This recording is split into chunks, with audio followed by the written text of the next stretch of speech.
Els prop de 200 alumnes de l'Escola Municipal de Música de Balaguer han estat aquest divendres els protagonistes del concert de primavera, el concert de final de curs que han celebrat al Teatre Municipal. El concert ha ofert un repertori d'obres corals i instrumentals interpretades per les orquestres de vent i corda i tots els conjunts corals, i la meitat de les interpretacions han estat sardanes, en motiu de la celebració a la ciutat de la capitalitat de la sardana. Pel mateix motiu, també la cançó final del concert d'enguany ha estat una sardana, interpretada de forma conjunta per tots els alumnes, tant els conjunts corals com els instrumentals.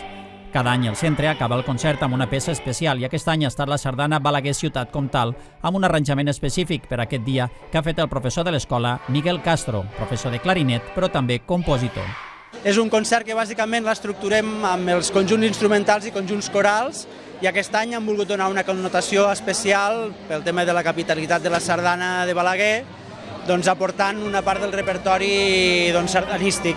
en la vessant més coral i en la vessant instrumental dins de les possibilitats que ens donen els instruments que impartim aquí al centre. No tenim instruments de cobla, de moment, però sí que podem adaptar-los a la banda o a l'orquestra i tot això. Hem acabat amb un cant comú de tots els alumnes de l'escola, que era Balaguer Ciutat Comtal,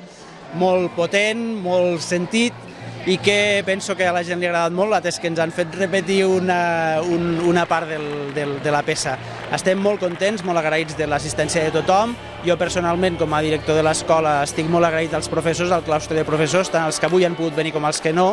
per l'esforç de tot el curs, i una mica es pot veure amb els resultats que es fan palesos a les audicions aquestes, als concerts aquests.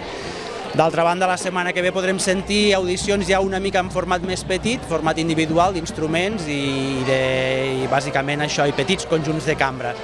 Esteu tots convidats a venir, seran les audicions a partir del dimarts i fins al dilluns de la setmana següent. Precisament el professor Castro també intervindrà dissabte a Balaguer en la nit de la cultura, on presentarà una sardana que ha escrit en homenatge a David Esterri, conegut artísticament com l'Òpar del Roquer, una sardana per a guitarra.